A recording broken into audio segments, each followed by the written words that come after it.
मैं come in sir? Yes, come in. Good afternoon sir. Good afternoon. बैठे। Thank you sir. Mister Jagdeep, हाँ जी sir. कुछ अपने विषय में बताएं हमें। सर मैं जगदीप राजस्थान के झुंझुनू ज़िले से आता हूँ। सर मैंने स्कूली शिक्षा अपनी जवाहर नवोदय विद्यालय से की है और मैंने बीटेक की पढ़ाई अपनी आईआईटी दिल्ली में प्रोडक्शन इंजीनियरिंग से की है सर। अब मैं सिविल सर्विसेज की तैयारी कर। कब पास किया आपने? सर 2016 में। 2016। उसके बाद से आप सिविल सर्विसेज की ही तैयारी कर रहे हैं? हाँ जी सर। आपका प्लान बी भी कुछ है, फॉल बैक प्लान है कि अगर नहीं हुआ तो क्या करेंगे आप? सर इसके साथ ही मैंने CAPF असिस्टेंट कमांडेंट का भी एग्ज़ाम कर रखा है क्लियर, उसका भी इंटरव्यू है। तो मेरे को आर्म फोर्सेज में। मुझे आपको सरकारी नौकरी में ही जानी है आपको? सर मेरे को यूनिफॉर्म बेस्ड जॉब में जाना है, तो इसीलिए मैंने इसमें IPS भी फर्स्ट चॉइस रखा। मैं पूछने जा रहा था कि आपने IPS फर्स्ट चॉइस क्यों दिया है? सर एक तो मैं एक प्रोफेशनल फ्रंट पे मैं इसका एक मेन रीज़न मानता हूँ कि इसमें इंस्टेंट रिलीव है, सोशल इंटरेक्शन ज़्यादा है। और सर पर्सनल में तो मेरा जो बैकग्राउंड है झुंझुनू जिला, वो आर्म्ड फोर्सेज के लिए काफ़ी वहाँ यूनिफॉर्म की रिस्पेक्ट है, तो इसीलिए रिकॉग्नाइजेशन मुझे बचपन से मुझे आपने इंजीनियरिंग क्यों किया? आपने NDA की तैयारी क्यों नहीं की? सर मैंने NDA की अपीयर हुआ था, लेकिन मैं सर कॉन्फ्रेंस आउट हो गया SSB में। जी, ये बताइए, चूँकि आपने पुलिस सर्विस को प्रथम वरीयता दी है, तो पुलिस रिफॉर्म्स के बारे में आप क्या जानते हैं? सर भारत में पुलिस रिफॉर्म्स के लिए सर कई कमेटियां बनी हैं, और ख़ास करके सुप्रीम कोर्ट का प्रकाश सिंह मामले में जजमेंट आया था। उसके अंदर सर पुलिस में एक तो जो उनकी ट्रांसफ़र और उनके सिक्योर टेन्योर की बात कही गई थी। साथ ही सर पुलिस में इन्वेस्टिगेशन और जो लॉ एंड ऑर्डर की जो डिपार्टमेंट्स हैं उनको सेपरेट आउट करने की बात कही थी सर। साथ ही इसके अंदर एक जो पुलिस कंप्लेंट अथॉरिटी बनाने की भी बात कही गई थी। तो ये, और साथ ही सर जो पुलिस एक्ट था इंडिया का, वो 1861 काफ़ी टाइम हो चुका था उसको, जिसमें चेंजेस की ज़रूरत थी, तो कई राज्यों ने अपने सेपरेट पुलिस एक्ट भी बनाए। आज के दिन में प्रायः ऐसा देखा जाता है कि पब्लिक पुलिस रिलेशनशिप, पब्लिक को कॉन्फिडेंस पुलिस में नहीं है। FIR लॉज करने से पब्लिक घबराती है, थाने में जाने से पब्लिक घबराती है कि इंटरोगेशन मेरा ही हो जाएगा और काम कुछ नहीं होगा। तो इस ऐसी स्थिति क्यों बनी है पुलिस सेवा में, और इसमें क्या सुधार लाने की आवश्यकता है पब्लिक पुलिस रिलेशनशिप में? सर जैसे हम देखते हैं कि पब्लिक और पुलिस के बीच में जो कॉन्फिडेंस डेफिशिएट हो रहा है, तो उसके लिए सर एक तो कॉलोनियल माइंडसेट जो पुलिस का था, उसमें सर थोड़ा चेंजेस आने की ज़रूरत थी। साथ ही सर इसमें पुलिस में पॉलिटिसाइजेशन होने की वजह से भी काफ़ी दिक्कतें थी सर। उसमें सुधार के फ्रंट पे हम देखें तो आजकल कई पुलिस स्टेशंस में उन्होंने रिसेप्शन डेस्क जैसे प्राइवेट पब्लिक सेंटर में होता है वैसे सेटअप्स किए हैं, जैसे उड़ीसा में किया गया है। साथ ही सर EFIR का लॉन्च है, जिससे पब्लिक पुलिस इंटरेक्शन कम से हो। साथ ही सर कम्युनिटी पुलिसिंग को बढ़ावा दिया जा रहा है। साथ ही सर जैसे दिल्ली पुलिस में कई ऐसे रिफॉर्म्स लिए जा रहे हैं कि पुलिस के जो बीट अधिकारी होता है वो उनके जो वहाँ की लोकेलिटी में उनके साथ इंटरेक्ट करते हैं और उनसे उनकी समस्याएं जानते हैं, तो कॉन्फिडेंस बिल्डअप मेजर्स। आपने इंजीनियरिंग किया है जगदीप? हाँ जी सर। तो ये बताएं हमें कि आपका जो इंजीनियरिंग का नॉलेज है, इसको पुलिस पब्लिक में कॉन्फिडेंस पैदा करने के लिए क्या काम किया जा सकता है टेक्नोलॉजिकली, ताकि कॉन्फिडेंस बढ़े पब्लिक में पुलिस के प्रति? सर जैसे जो डेफिशिएट हो रहा है उसमें सर एक सबसे इम्पोर्टेंट चीज़ ये भी है कि जो पुलिस की हमेशा छवि का, जो नकारात्मक छवि का ज़्यादा प्रसारित किया जा रहा है, तो हम सोशल मीडिया या दूसरे प्लेटफॉर्म्स के माध्यम से पुलिस के जो अच्छे मेजर्स हैं सर, उनके बारे में लोगों को सूचनाएं दे सकते हैं। साथ ही सर ऑनलाइन जो प्लेटफॉर्म्स हैं उनके इस्तेमाल करके लोग अपनी FIR वगैरह दर्ज करवा सकते हैं। ट्विटर जैसे ये सोशल मीडिया प्लेटफॉर्म के माध्यम से वो किसी भी सीरियस सिचुएशंस के अंदर पुलिस से हेल्प ले सकते हैं।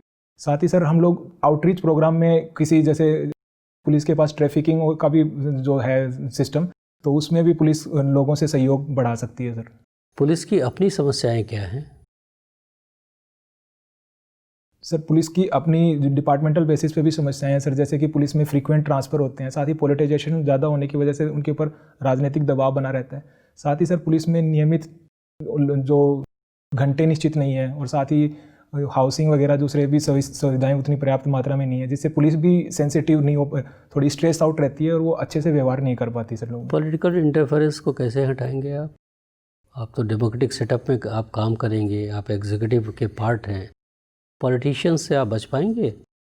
नहीं सर, जैसे पॉलिटिशियंस जनता के चुने हुए प्रतिनिधि हैं और उनके सहयोग से ही पुलिस प्रशासन चलाया जाना चाहिए। लेकिन सर हम देखते हैं कि फ्रीक्वेंट जो ट्रांसफ़र है उसके लिए जैसे सुप्रीम कोर्ट की प्रकाशिंग मामले में जजमेंट है कि 2 साल का सिक्योर टेन्योर दिया जाए, छोटे एसएचओ लेवल अधिकारी तक ऐसा उसको एक्सटेंड किया जाए। और सर एक हम लोग ऐसा secure state security board setup कर सकते हैं जो कि ट्रांसफरिंग इन सब मामलों के ऊपर या प्रमोशंस इन सब के मामले में ध्यान रखे सर। ओके, धन्यवाद। जगदीप, हाँ जी सर। ये जंतर मंतर का संबंध जंतर मंतर से है क्या? किस चीज़ से संबंध है इसका? सर जंतर मंतर सवाई जयसिंह जी ने ये प्रयोगशालाएं स्थापित की थी जिसके अंदर से सर समय की गणना जैसे साइंटिफिक चीज़ें उस टाइम पे मेजर की जाती थी सर। तो वेधशालाएं हैं सर ये जंतर मंतर, जिसमें साइंटिफिक इंक्लूड। कभी आप गए हैं जंतर मंतर? आप गए हैं? हाँ जी सर, मैंने जयपुर में जंतर मंतर देखा। तो वहाँ पर क्या क्या जो आपने बताया समय की गणना कैसे की जाती है? सर वहाँ पे एक सेटअप है जिसके अंदर जो सूर्य की जो छाया पड़ती है उस छाया के हिसाब से वो कैलकुलेट किया जाता है कि अभी कितना टाइम हुआ होगा या कौन से राशि में सर सूर्य प्रवेश कर चुका है। तो सर अभी मुझे मतलब बहुत दिन हो गए तो इतना ही याद आ रहा है। अच्छा, जंतर मंतर तो जयपुर के अलावा और जगह भी है? हाँ जी सर। ठीक है, तो दोनों सभी जैसे 4 जंतर मंतर हैं, सभी के समय एक ही होते थे या अलग अलग होते थे? नहीं सर, सभी के समय अलग अलग होते हैं क्योंकि वो क्यों अलग? हाँ बताइए। देशांतर जो रेखाएं हैं उस जो एग्जैक्ट लोकेलिटी पे होती है वो डिफरेंशिएट करती है। अच्छा, अगर हम भारत का वेस्ट और ईस्ट दोनों किनारा देखें, कितने का अंतर है और क्यों अंतर है?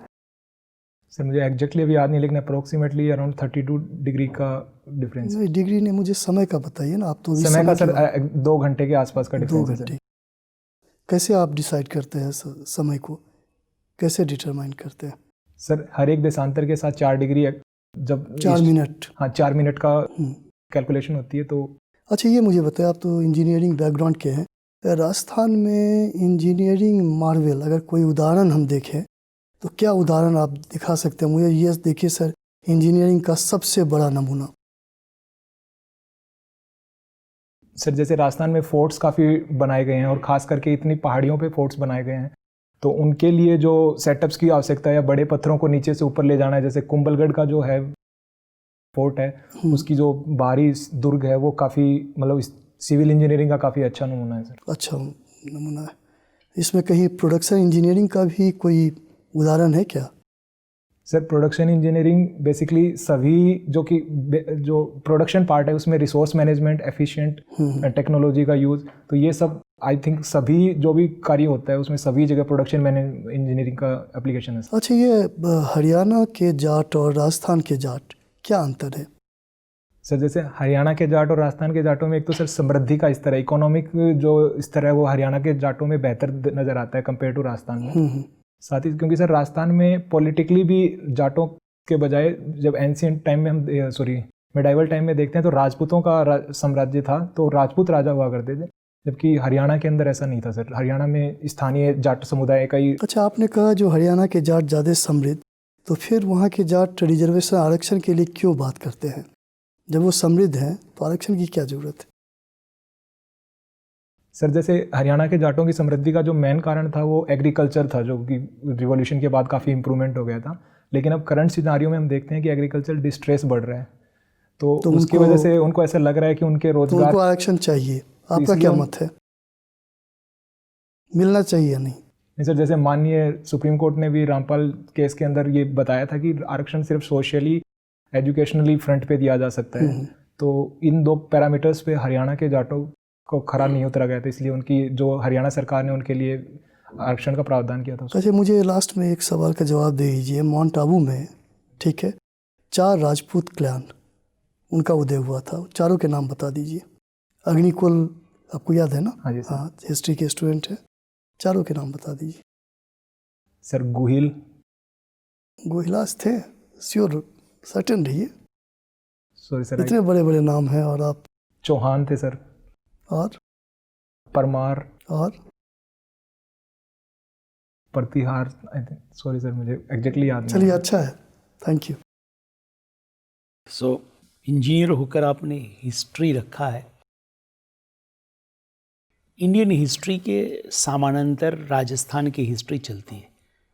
मैं आपसे जानना चाहता हूँ फर्स्ट प्री हिस्ट्री साइट्स जो है वो राजस्थान के किस पार्ट में ज़्यादा है? Pre history site. Okay sir, Rajasthan का जो वेस्टर्न पार्ट है और साउदर्न पार्ट है उसमें कोई एक साइट का नाम बताइए प्री हिस्ट्री में।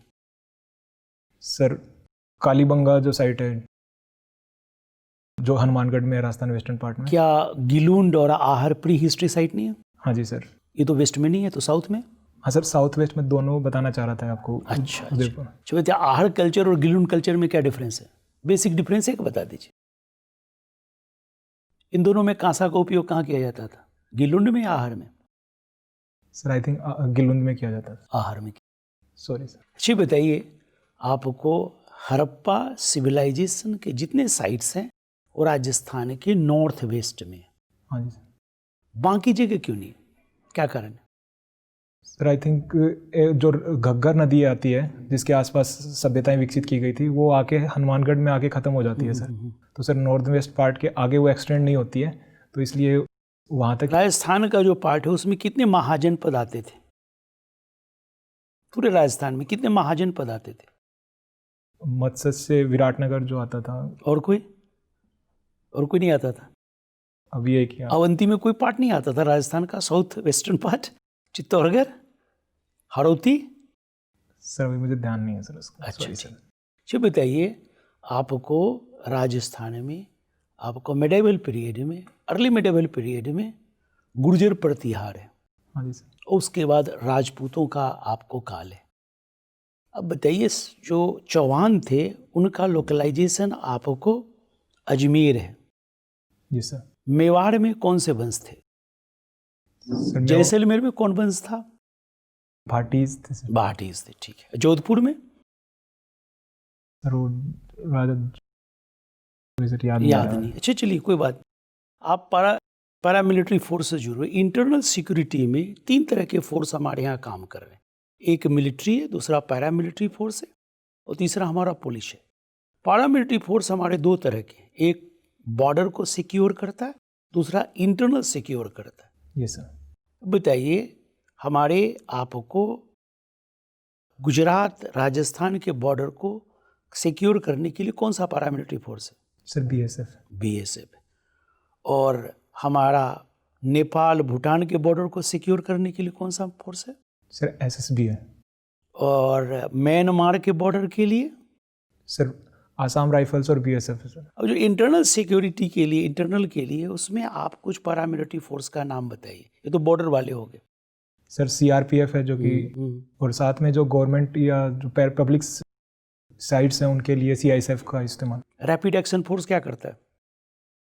सर रैपिड एक्शन फोर्स तो कोई विशेष परिस्थिति के अंदर। लास्ट क्वेश्चन, भारत में आप प्रोडक्शन इंडस्ट्रियल एंड इंजीनियरिंग से प्राइमरी, सेकेंडरी और टर्सरी सेक्टर, 3 ही सेक्टर भारतीय अर्थव्यवस्था में है। वर्ल्ड में हम 4 सेक्टर करते हैं। इन 3 सेक्टर में इंडस्ट्री कहाँ रखा गया? सर सेकेंडरी में। इंडस्ट्री तो प्राइमरी का भी हो सकता है, सेकेंडरी का भी हो सकता है, टर्सरी का भी हो सकता है। अच्छा बताइए, कृषि को अभी तक उद्योग का दर्जा क्यों नहीं मिला? सर कृषि के उद्योग में सर कोई भी प्रोडक्ट होता है वो प्रोसेस होता है, जबकि कृषि के अंदर सिर्फ रॉ मटेरियल ही इस्तेमाल, रॉ मटेरियल का जनरेशन। इंडस्ट्री होने के लिए क्या क्या शर्त होना चाहिए? किसी भी सेक्टर में इंडस्ट्री होने की क्या क्या शर्त होना चाहिए? 3 शर्त बताइए।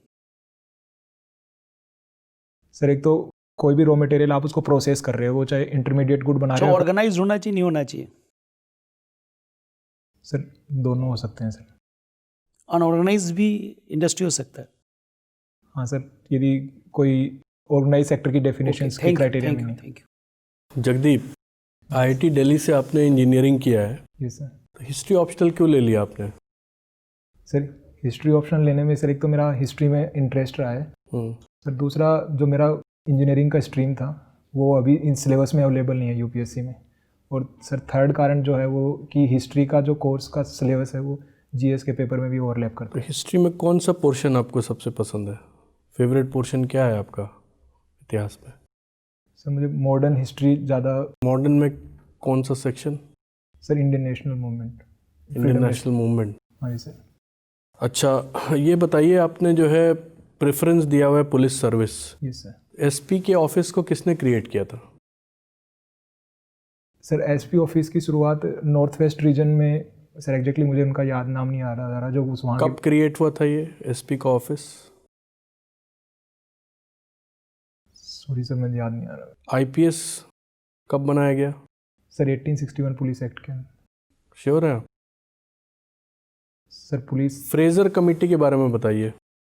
फ्रेजर कमेटी बनाई गई थी लॉर्ड कर्जन जी के टाइम पर। हाँ, 1902 में। Yes sir. तो उससे क्या बना था? फ्रेजर कमेटी से क्या चीज़ें निकल के आई थी सामने? सॉरी सर मैं रिकॉल नहीं कर पा रहा हूँ रिकमेंडेशन। ये मनसबदारी सिस्टम पढ़ा है आपने? Yes sir. तो मनसबदारी सिस्टम, मनसबदार को हम लोग मुगल आईएएस ऑफिसर कह सकते हैं क्या?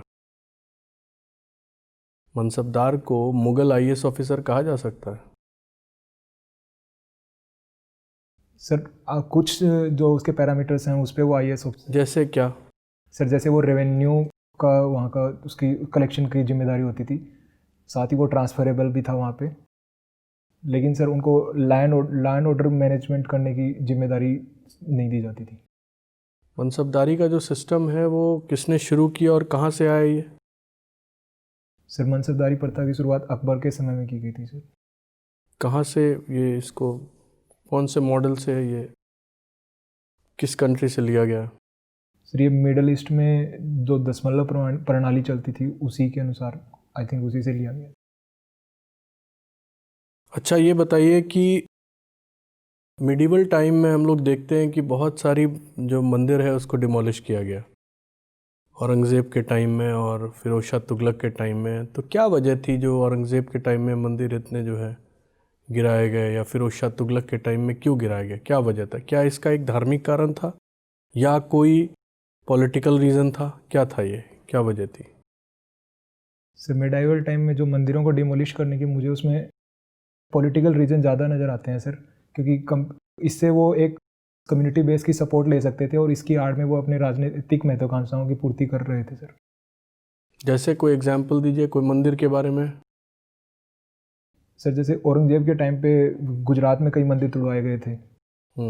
साथ में मथुरा के आसपास भी सर शायद मंदिर तुड़वाए गए, याद नहीं आ रहा। अच्छा, औरंगज़ेब की जो रिलीजियस पॉलिसी थी, ये सर, वो उसमें उसने अहमदाबाद में जो है होलिका जलाना बंद करवा दिया था। तो क्यों ऐसा कर दिया था उसने? इससे तो दर्शाता है कि औरंगज़ेब जो है बहुत ही कट्टर और बिगॉट या बायस्ड किस्म का इंसान था, एंटी हिंदू था वो। सर औरंगजेब की यदि धार्मिक उसकी नीति देखी जाए तो वो काफ़ी ज़्यादा हिंदुओं के प्रति उन्होंने ऐसे कट्टरतापूर्वक कार्य किए थे सर। तो और अहमदाबाद में क्यों किया था उन्होंने ऐसा? औरंगज़ेब ने क्यों किया था? सॉरी सर मुझे उसको जानकारी नहीं है सर। अच्छा, ये बताइए कि हिस्ट्री को डेड सब्जेक्ट कहा जाता है, क्या आप एग्री करते हैं इससे? History is a dead subject. Sorry sir मैं सहमत नहीं हूँ इस चीज़ से, क्योंकि history dead subject in the कहने का सेंस था कि उसमें पुराने तथ्यों की जानकारी ली जाती है, लेकिन सर वो हिस्ट्री बेसिकली एक जैविक सब्जेक्ट है सर, वो हमेशा रिलेवेंट रहता है। हिस्ट्री को लिखने के लिए दो चीज़ें बताइए आप, दो इम्पॉर्टेंट चीज़ जो ध्यान में रखी जानी चाहिए हिस्ट्री लिखने के लिए। सर हिस्ट्री लिखने के लिए सबसे महत्वपूर्ण तो तटस्थता जरूरी है सर, कि हम किसी भी चीज़ का बायस्ड ना लिखें। साथ ही सर हम लोग जो भी हिस्ट्री में लिख रहे हैं उसको फैक्ट एंड फिगर से सपोर्ट करना चाहिए, जिससे कि उसकी सत्यता बन नहीं रहे सर। अच्छा ये बताइए, Cambridge school of history writing है एक और national school of history writing है। Cambridge school of history writing क्या बताता है? सर वो ब्रिटिश जो मतलब उनका पक्ष ज़्यादा लेता है सर कंपेयर टू नेशनलिस्ट राष्ट्रवादी धारा से, जिसमें भारतीयों के महत्व को दर्शाता है, जबकि वो ब्रिटिश का महत्व जो भी भारत में संस्थाएं क्रिएट की गई हैं उसमें सारा श्रेय ब्रिटिश को देता है। अच्छा, एक फ्रांस में एक स्कूल डेवलप हुआ अनाल स्कूल ऑफ हिस्ट्री राइटिंग, ये क्या है? सॉरी सर मुझे जानकारी नहीं है। Feminist school of history writing क्या है? Sir feminist school of history writing से जैसे मैं नाम लिटरली समझ सकता हूँ कि उसमें महिलाओं की स्थिति को केंद्र में रखकर हिस्ट्री राइटिंग की जा सकती है। कोई हिस्टोरियन का नाम पता है आपको? नहीं सर। ठीक है Jagdeep, thank you sir. Cricket खेलना पसंद करते हैं आप? हाँ जी सर। आजकल देखते हैं कि काफ़ी सारे टूर्नामेंट स्टार्ट हो गए हैं, जैसे ये जो इंडिया में हमारा आईपीएल होता है, आपको लगता नहीं आईपीएल से क्रिकेट में इंटरेस्ट खत्म होता जा रहा है लोगों का?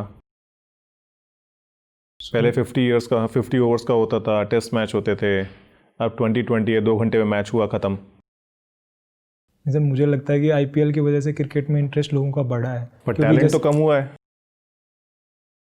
नहीं सर, लगता है आपको टैलेंट कम हुआ है, क्योंकि कोई भी आता है, घुमाता है, चल देता है बस। और 20 ओवर में आपको सबको अगर 10-10 बॉलें भी मिलती हैं तब भी काम पूरा हो जाएगा। सर टैलेंट कम होने का मतलब नहीं, एक डिफरेंट विधा के अंदर टैलेंट डेवलप हो रहा है, जैसे T20 स्पेशलिस्ट आ रहे हैं, लेकिन सर साथ ही टेस्ट क्रिकेट भी जैसे रिलेवेंट है, तो जो कि टेस्ट क्रिकेट में जो पहले रेजिलेंस वगैरह टेस्ट होता था, टेक्निक्स वगैरह, पर तो टेस्ट मैच तो आजकल हार्डली होते हैं। सर अभी दोबारा जैसे टेस्ट चैंपियनशिप जैसे सुधार लाए गए हैं, उसकी वजह से टेस्ट क्रिकेट को दोबारा रिलेवेंट करने आपको याद है last time Indian cricket team कब किसी कंट्री में टेस्ट खेलने गई थी? सॉरी सर अभी मुझे रिकॉल या नहीं इसलिए टेस्ट नहीं खिलाते हैं क्योंकि आजकल टेस्ट में पैसा बहुत कम है?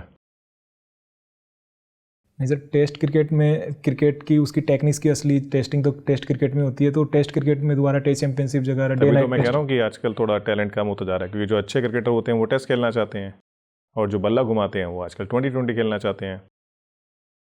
सर आई थिंक ये बल्लेबाज टू बल्लेबाज उनकी स्पेशलिस्ट और उनके माइंडसेट पे डेवलप डिपेंड चलिए करता है। वुमेन एम्पावरमेंट के बारे में बात करते हैं, महिला सशक्तिकरण के बारे में हाँ सर, हम बात करते हैं। वुमेन को इक्वल एक स्टेटस देने का सोसाइटी में। यस अगर आप क्रिकेट टीम में देखें तो जो हमारे यहाँ पे मेल क्रिकेटर्स हैं उनको उनकी सैलरी 5-5, 6-6 करोड़ रुपए साल है, और जो फीमेल क्रिकेटर हैं उनकी सैलरी 50 लाख रुपए है।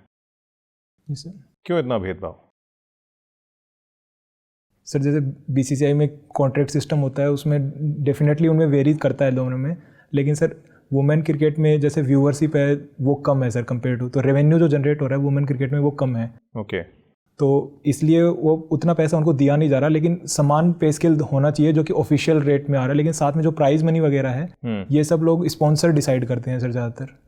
तो कोई जो करंट हमारी क्रिकेट टीम है महिलाओं की, उसमें किन्हीं 4 प्लेयर्स के नाम बताइए जो अभी खेल रही हैं।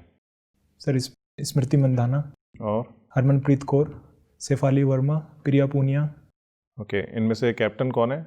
हरमनप्रीत कौर सर। ओके, चलिए। और आपने लिखा है कि आपको स्कॉलरशिप मिली है ग्रेजुएशन के टाइम में। किस चीज़ की स्कॉलरशिप मिली थी आपको? सर ये हर साल मतलब जो जेई रैंक होती है उसके ऊपर ट्यूशन फीस में वेवर मिलता है सर। ओके। उसके साथ ही सर हर साल एनुअली ये अपडेट होता रहता है जो हम लोग परफॉर्मेंस करते हैं उसी से। इंडियन सिविल सर्विसेज के बारे में तो आप जानते हैं, तैयारी कर रहे हैं। कई बार चर्चा होती है इंडियन जुडिशियल सर्विसेज की। जी सर। क्या लगता है ऐसा बनाया जाना चाहिए इंडिया के अंदर? कुछ नहीं सर मुझे लगता है कि ऐसा बनाया जाना चाहिए। क्यों?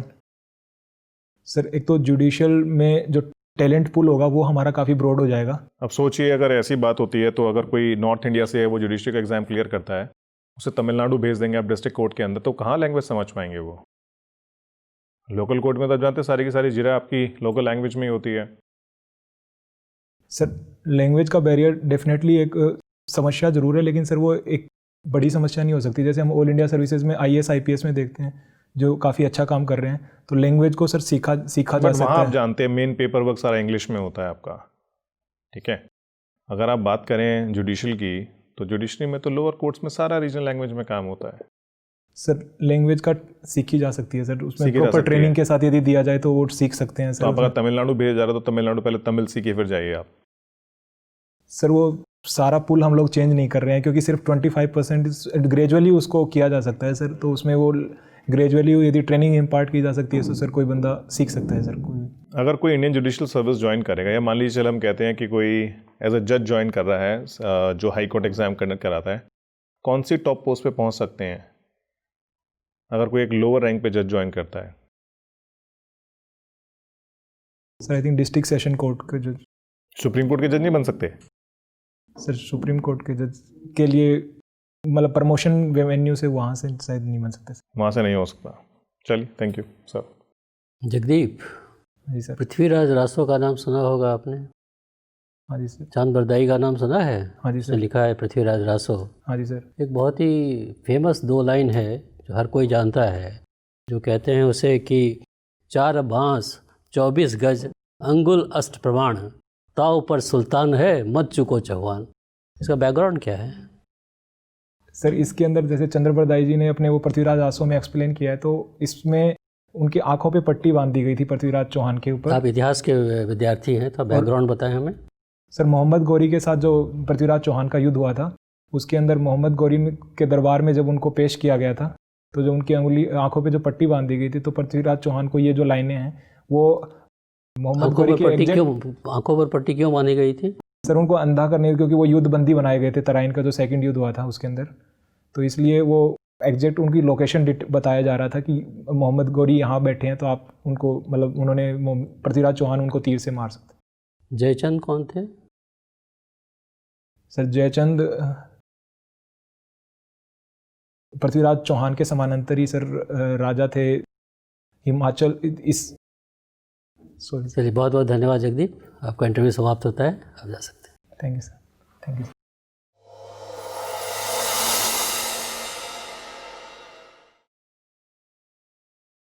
कैसा आकलन करते हैं आप अपने इंटरव्यू का? Sir 8 out of 10। 10 on 10? 8 out of 10। अच्छा, 8 on 10, अच्छा। जगदीप देखिए, आप में ईमानदारी है, यंग हैं आप, ये पहला प्रयास है आपका यूपीएससी में? थर्ड अटेम्प्ट है, इंटरव्यू पहला प्रयास है आपका। अच्छा। थोड़ा सा आप एनर्जी लेवल थोड़ा अपना बढ़ाएं, ठीक ना? तो एनर्जी लेवल बढ़ाना ज़रूरी है। दूसरा है कि जो आर्गुमेंट्स आप दें, क्योंकि आप इतिहास के स्टूडेंट रहे नहीं हैं। Yes sir. इतिहास आपने सब्जेक्ट लिया है। Yes sir. एक इंजीनियर होकर इतिहास जब सब्जेक्ट लेता है तो शायद उसका नॉलेज बड़ा लिमिटेड हो जाता है। Yes sir. समझ रहे हैं ना? तो कोशिश करें कि सब्जेक्ट को थोड़ा सा पढ़ लें, और ये अपेक्षा आपसे रखी जाती है क्योंकि लोगों को पता होगा कि आप इंजीनियर हैं, तो आपसे पूछा जाएगा कि इतिहास में कौन सा काल आपको ज़्यादा अच्छा लगता है, कौन सी घटना आपको प्रभावित करती है। उन्होंने पूछा भी आपसे, तो आप अपने को तैयार रखिए कि अगर इस तरह का कोई प्रश्न आ जाए तो मत चुको चौहान टाइप होना चाहिए। समझ रहे हो ना आप, कि आप बना के रख लो ताकि उस पर बोल सके, ताकि लगे कि इस आदमी के पास एटलीस्ट ने कहा है, ईमानदारी से अपनी बात रखा और ईमानदारी से उसको एक्सप्लेन किया। इतिहास बहुत वास्ट है, सब कुछ आप नहीं जान सकते हो। Yes sir. कुछ की तैयारी आप कर लो, 2-3 सब्जेक्ट की तैयारी कर लो आप, बहुत ज़रूरी है आपके लिए। यस। करंट अफेयर्स को थोड़ा सा ब्रशअप कर लें आप। व्यूज़ थोड़ा सा हमें लगता है कि थोड़े और कॉन्फिडेंटली आपको रखने पड़ेंगे। थोड़ा सा ना वो उतना कॉन्फिडेंस का लेवल उतना हाई नहीं दिख पा रहा था, तो थोड़ा कॉन्फिडेंटली आप रखिए व्यूज़ को। आपको खुद डाउट होता है कि हम सही बोल रहे हैं या नहीं बोल रहे हैं, इधर बैठ के हमें समझ में आ रहा है। आप डाउट कर रहे हो कि मैं सही बोल रहा हूँ या नहीं बोल रहा हूँ, आराम से आप बोल, नहीं आता है आप बोल दो हमें नहीं आती है, बात आती है तो, और जब आती है तो बता दो कि हमें बात आती है ये। अदरवाइज़ कैंडिडेट आप अच्छे हैं। ड्रेस आप यही पहन के जाएंगे क्या? हाँ जी सर। ड्रेस तो ठीक ही है वैसे, ड्रेस में कोई खास बात नहीं है। फॉर्मल पैंट थोड़ा फॉर्मल हो जाए तो पैंट थोड़ा फॉर्मल हो ज़्यादा अच्छा रहेगा। शूज़ में आप पॉलिश वॉलिश अपना कर लेंगे। हाँ सर, वो ड्राई क्लीनिंग वगैरह। हाँ, वो सब कर ले अपना। अदरवाइज़ हिस्ट्री आपने लिया है, डिपेंड करता है कि आपने हिस्ट्री में कैसा स्कोर किया है, उस पर डिपेंड करता है आपका ओवरऑल परफॉर्मेंस। और आईपीएस का सर, आईपीएस के बारे में भी थोड़ा दूसरा आईपीएस आपने दे तो दिया है, बट उसको आप संभाल नहीं पाए उस चीज़ को। मैं आईपीएस ही क्यों चाहता हूँ, इसको आपको थोड़ा संभालना पड़ेगा आपको। अब वैरायटी की बात कर रहे हैं, जो आईएएस जितनी वैरायटी देता है आईपीएस तो नहीं देता है वो वैरायटी। काउंटर क्वेश्चन हो सकता है, वैरायटी तो आईएएस में है। आज आप हेल्थ में हैं, कल एजुकेशन में, परसों होम में हैं, फिर आप फाइनेंस में हैं। आईपीएस में तो पुलिसिंग ही पुलिसिंग कर रहे हैं आप, तो वैरायटी कहाँ है वहाँ? मैंने आपने कहा ना कि वैरायटी है, उसमें बहुत चैलेंजेज हैं, वैराइटीज़ है। तो चैलेंजेस तो दोनों सर्विसेज में हैं। आप कुछ सोच लें जो मन में आपके है कि हमने आईपीएस क्यों चुना है, उसको क्लैरिटी आपका समझ में आना चाहिए हम लोगों को कि आपके जहन में है क्या, क्यों आपने आईपीएस, ये ऐसे तो नहीं कैजुअली लिख दिया है। अगर है तो पूरे कन्विक्शन के साथ बताइए कि हमने आईपीएस क्यों रखा है। वो सामने खुल के नहीं आ रहा है कि आईपीएस आपने क्यों रखा है अपना चॉइस, ठीक है ना? अदरवाइज ठीक, क्योंकि ये क्वेश्चन संभवतः पूछा जाएगा आपसे। बड़ा ये डिपार्चर है from the normal. Normally IAS पहला होता है, आपने आईपीएस को पहला दिया। कल को आप टॉप 100 में आ गए और फिर आपको आईएएस तो मिलेगा नहीं, आपको आईपीएस मिलेगा। तो इसलिए प्रश्न पूछा जाता है, लोगों को डाउट होता है कि आखिर ऐसी क्या, इतना पैशनेट क्यों है इस सर्विस के लिए लड़का। तो अपना पैशन जो है उसको एक्सप्लेन कर दीजिएगा। थोड़ा सा झुंझुनू के होने के कारण हाँ, ये चीज़ है इनके साथ, वहाँ वर्दी जो है ना उसका बहुत महत्व है। हर सर घर वहाँ से एक सबसे ज़्यादा वर्दी है। सैनिक जो आर्मी में है वो झुंझुनू जिले से ही है सर इंडिया में। तो उसको आप स्टैटिस्टिकली कुछ कह सकते हो थोड़ा कि जिस सा, परिवेश में वो मैं पला हूँ, बताइए। तो मुझे अपने आप में वो फ़ख्र होता है कि मेरे सारे परिवेश में सब लोग हैं यूनिफॉर्म सर्विस वाले। मुझे भी लगता है कि मैं यूनिफॉर्म में सर जाऊँ। मैंने स्कूलिंग में भी स्काउट गाइड किया, एनसीसी की है। तो उसको आप एक अपने आइडियाज़ को कलेक्ट करके इस सिलसिलेवार ढंग से बता देंगे ना, ताकि इधर उधर वो घबराहट ना हो, ठीक है ना। अदरवाइज़ अच्छा ही तैयारी ठीक है आपकी, थोड़ा और मेहनत कर ले तो अच्छा करेंगे आप, ठीक है ना। All the best. Thank you sir.